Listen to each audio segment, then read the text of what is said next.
In today's video, I want to go over how we make some homemade clamping jigs in order to clamp things at odd angles, whatever our project may require. Now this is the finished result here. Don't worry about what it actually is. But I need to essentially get these two pieces glued together, and this dowel will be the initial connecting point before more are drilled in later. Now, the problem obviously you have with strange objects is that you can't just place clamps like this. This little head here won't bend enough. And if you do press these together, it will squeeze them out. It's very awkward to try to get it all to stay together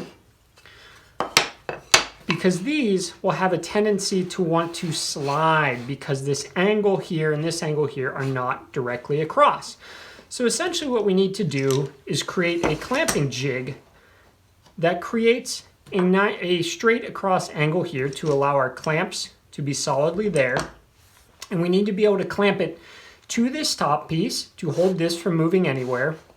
And then we need to be able to clamp this piece, this bottom piece here, and a clamp back here. Now, it also doesn't hurt to have a clamp in the front here holding these. You can add as many as you want really, but I want to go through just how to make these little jigs for how to do this. So the first thing we're going to need to know here is what angle we are clamping at.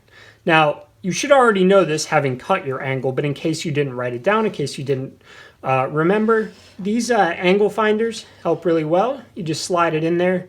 This one was supposed to be cut at about 17 or 18. It's at 16.8 and a half, so pretty good. I can live with that. And this then will allow you, if you know certain distances and angles, you can know your rise, your run, your 90-degree angle here. If you don't have one of these, you can then work back using, if you remember from school, SOHCAHTOA, cosine, tangent, sine, those things to get the angle that's on here, but it's much easier to just measure it. So what we need to do is cut this at the identical angle to this right here. Now there are a couple ways of doing this, and I'm going to use my straight line rip jig that's also able to be a tapering jig to cut this out. Now I have to glue up about 13 of these, so I'm actually going to make 2 of them at once, which will give me 4 total. I have another one to speed this process up because it is taking forever. So we're going to get our angle, you're going to write that down, and then you're going to get a piece of wood that I would suggest is roughly the length. This is actually, I grabbed off the street somebody's old IKEA furniture, the shelves and whatnot. I keep them around because I can just throw this out when I'm done with the project and I don't feel bad about wasting wood. So grab something that's at least the length of your top piece here, because that's going to be able to allow us to get pressure across. The shorter you get, the harder it's going to be to apply pressure as far away. But at a minimum length, you need the distance from your 2 or 3 or whatever clamping point. So for me, it's here and back here. So I need something that is at least the distance from this front to this back. I've got a couple pieces here from that same shelf thing. I'm going to see if I can make maybe 2 or maybe 3. We'll see. So what we're going to do is we're essentially going to want to just mark out our angle.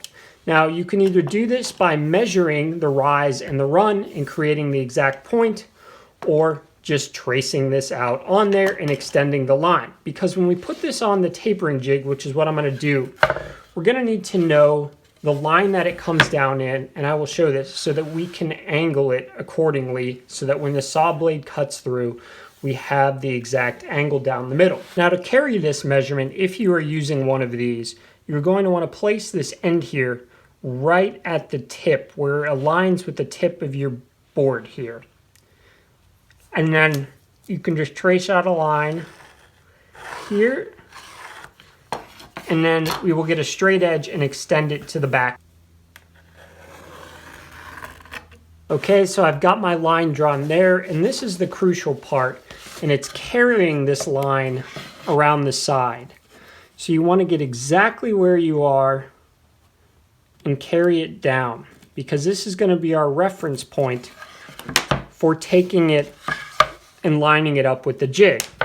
Now what I will say is if you want to get 2 out of these, you're going to end up with the correct angle on this side. However, once you cut it out, you're not going to have a straight edge to reference to, let's say make this smaller.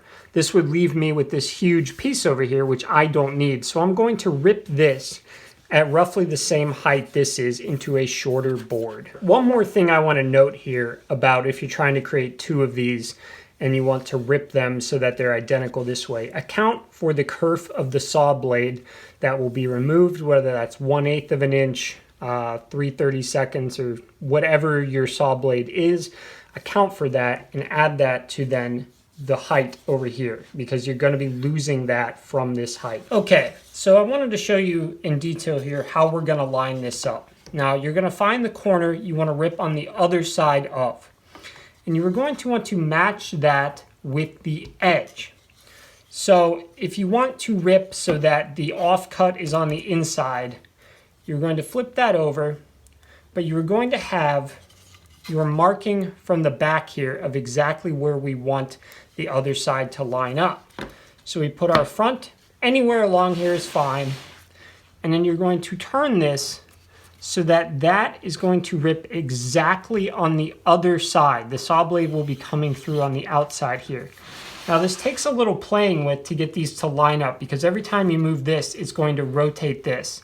So be patient, you need to get this right. If you are off by much, it's going to change the angle. Well, if you're off by anything, it's going to change the angle. I'm pretty happy there. So now I'm going to take my clamps, and right now I'm just going to do 2 of these and lock it down and then double check, because sometimes when you put these clamps down, it can move it a little bit. So don't put them all down, don't clamp them all up immediately and then go right to the table. Clamp 2 of them and double check where you're at. Okay, I'm still looking good there, so I'm going to do my other clamps. Now before we cut this, what I'm going to say is if you want to make repeated amounts of these, when you make this first cut, do not take this piece off of there, because if you do not have a tapering bar like on a rockler jig, we're going to hot glue on or tack on, or whatever you want to do. I use hot glue on some bracing so that they can ride, and we can just set them in and cut more without measuring it all. Make sure your clamps are on the other side of where the cut line's going to be, or they're going to get sliced right off. And these are all just made out of 2x4 scraps that I cut on my bandsaw.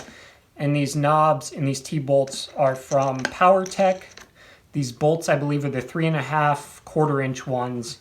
And then the matching 1/4-inch star knobs, I believe it was $30 for 20 bolts and 20 star knobs. So a pretty good investment in my opinion. When we're aligning this on the table saw, it's going to be very important, and your jig may run in the miter bar and this will already be decided, but I run mine off my fence if I need really wide pieces, that this interior edge is essentially exactly up on this blade, because that means our entry point will be exactly on the corner here.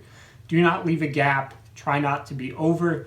Try to just take your time and get it exactly on the blade as close as you can. And one safety tip here is that when you cut this, this piece is going to fall off. So just be careful in case it falls off and hits the blade that you are not standing in the way. I've never had that happen, but I've seen it happen to other people.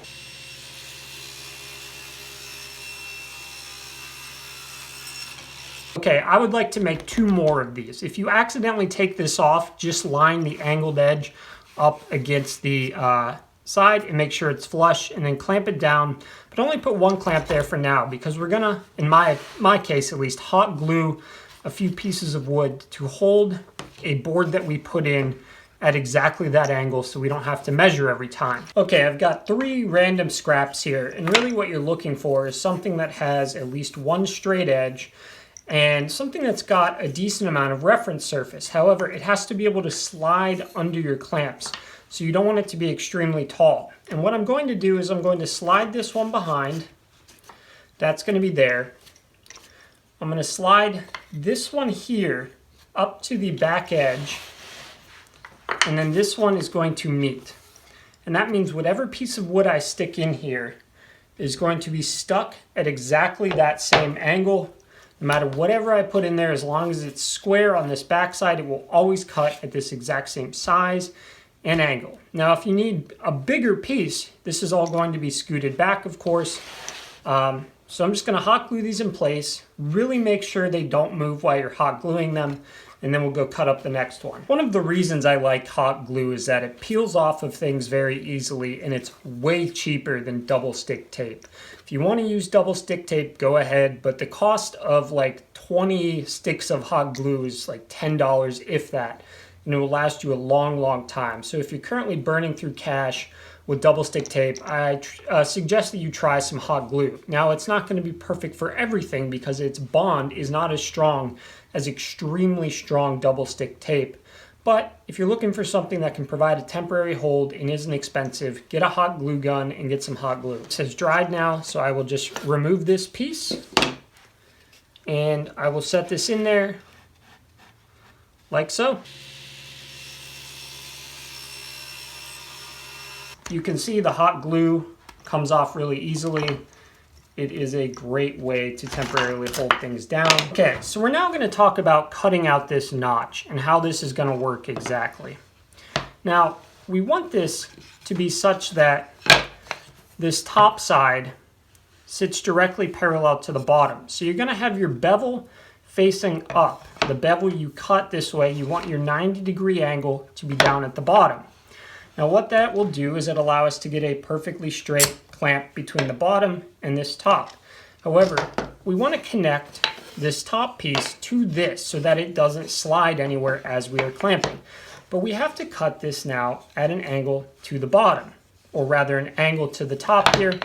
So you will simply pick where along this you want that clamping pressure. I'm doing mine a bit towards the back since I'm going to have it's going to get narrow, essentially, as you can see down here, so I won't be able to fit a clamp, so I've got to come a little further back. To this area, you will simply mark out where you want it on this bottom side, and then you will transfer those lines up to the top and cut out a 90-degree on this top here. From starting with the new one, it will look like this. I've got a fresh one here. I'm going to put my clamp somewhere in this area right here. I'm going to transfer, put a few little marks there. I know this is probably hard to see. Got a couple little marks there. I'm going to get my square. We're going to transfer these to the top. You know what, let's go over a little more to the side here so that we're not so thin.